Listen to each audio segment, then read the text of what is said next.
ആ തലയെ കെട്ടിയ ആളും കൊണ്ട് പോരി. ആ തലയെ കെട്ടിയ ആളും കൊണ്ട് പോരി.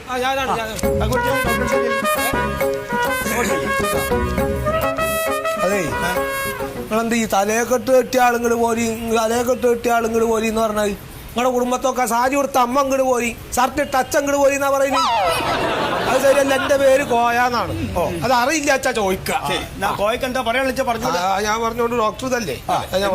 എന്താ പ്രശ്നം? സാർ എന്റെ പശുവിന് കുറെ ദിവസങ്ങളായിട്ടൊരു സുഖമില്ല, സ്വസ്ഥത ഇല്ല അതിന്. ശരി. അപ്പൊ എന്തൊരു സാധനം നമ്മൾ അങ്ങോട്ട് തിന്നാട്ട് കൊടുത്താലും ഞാൻ അതിന് വിശേഷം ഇപ്പൊ കുറച്ചു ദിവസമായിട്ട് എന്താന്ന് അറിയില്ല, അതിന് വല്ലാത്തൊരു അസ്വസ്ഥത ഡോക്ടർ. എന്താ അസ്വസ്ഥത? അല്ല എന്താ വെച്ചാൽ ഇതിങ്ങനെ തൂങ്ങി ഇങ്ങനെ നിക്ക. നമ്മൾ എന്തൊന്നും അങ്ങോട്ട് ഇട്ട് കൊടുത്താലും ഇങ്ങനെ ഇതുവരെ അങ്ങോട്ട് വന്നിട്ട് പിന്നെ അങ്ങനെ നോക്കും, ഒന്നും തിന്നണില്ല. ആദ്യമൊക്കെ നല്ല ഉസാറായിട്ട് എന്റെ കുട്ടി ഇങ്ങനെ ഇങ്ങനെ കരഞ്ഞായിരുന്ന. ഇപ്പൊ ഇങ്ങനെ ഒരു ജലദോഷാണ്. ജലദോഷം പിടിച്ചാ. പക്ഷെ ഇത് ജലദോഷത്തിന്റെ അല്ല. എന്താ വെച്ചാൽ ഈ ഗർഭം കൂടി വരുമ്പോ സ്വാഭാവികമായിട്ടും ഈ പശുക്കൾക്ക് അങ്ങനെ ഒരു അസ്വസ്ഥത അവര് കാണിക്കും. എന്താണ് അതേമാതിരിക്ക് കുളമ്പ് ഇങ്ങനെ അതിന് എന്തോ ഒരു ഇടങ്ങറുമാരി കാലുകൊണ്ട് ഇങ്ങനെ അങ്ങനെ അങ്ങനെ അങ്ങനെ ആക്കുക. അതുപോലെ ഈ ചാണകം ചാണകം ആവശ്യത്തിനുള്ള ചാണകം ഉണ്ട്. എന്താ ആവശ്യമില്ല. നന്നായിട്ട് പോകുന്നുണ്ടോ? വെള്ളം പോലെയാണോ കട്ടിയിലാണോന്നാ ചോദിക്കണേ. അത് ഇങ്ങനെ തന്നെ ഈ പറഞ്ഞ മാതിരി വയറിന് സുഖമില്ലാണ്ടാവുമ്പോ ഉണ്ടാവില്ലേ. പറഞ്ഞ ഇത് വെച്ചിട്ട് ഞാൻ ഗുളികയൊക്കെ എഴുതുന്നുണ്ട്, ആ ഗുളിക വാങ്ങിച്ചു കൊടുത്താൽ മതി കേട്ടോ.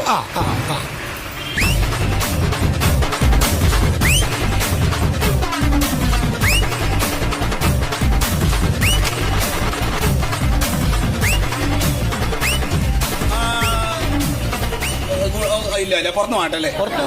അല്ലല്ല ഇവിടെ ഉണ്ടെങ്കിൽ തന്നോളി. സ്റ്റോക്കില്ലേ ഇവിടെ? അല്ല സാറേ, ഔട്ട് ഓഫ് സ്റ്റോക്കാ. ഒരു കാര്യം ചെയ്യേ, ഇതിലൊരു 10 തരം ഗുളിക എഴുതിയിട്ടുണ്ട്. ഇത് നമ്മുടെ ഹോസ്പിറ്റലിന്റെ നേരെ ഓപ്പോസിറ്റ് അവിടെ മെഡിക്കൽ സ്റ്റോർ. അതാ നേരെ നോക്കിയാൽ കാണില്ലേ, ആ മെഡിക്കൽ സ്റ്റോറിൽ കിട്ടും. വേറെ ഒരു മെഡിക്കൽ സ്റ്റോറിലും കിട്ടില്ല. വേറെ എവിടെയും ചോദിക്കണം. ഇല്ല ഇവിടെ എന്തെങ്കിലും ഉണ്ടെങ്കിൽ തന്നാളെ ശരി ശരി ആയിക്കോട്ടെ. നിങ്ങള് ഒന്ന് നോക്കിയാ പശുവിനൊരു സമാനം ഇന്ന ഡോക്ടർ നോക്കിന്ന് അതിന് തോന്നൂലോ. എന്നാ ശരി. പിന്നെ എന്റെ പേര് തലക്കെട്ടു നല്ല കോയാന്നാണ്. വയസ്സായ ആൾക്കാരുടെ അടുത്ത് ഒരു ഇത്തിരി മര്യാദ കാണിച്ചാൽ ആയിക്കോട്ടെ. മരിച്ചൊക്കെ പോകണ്ടല്ലേ. അപ്പൊ തലക്കെട്ടിട്ട് ആള് പോയി, അടുത്ത ആള് പോരെ.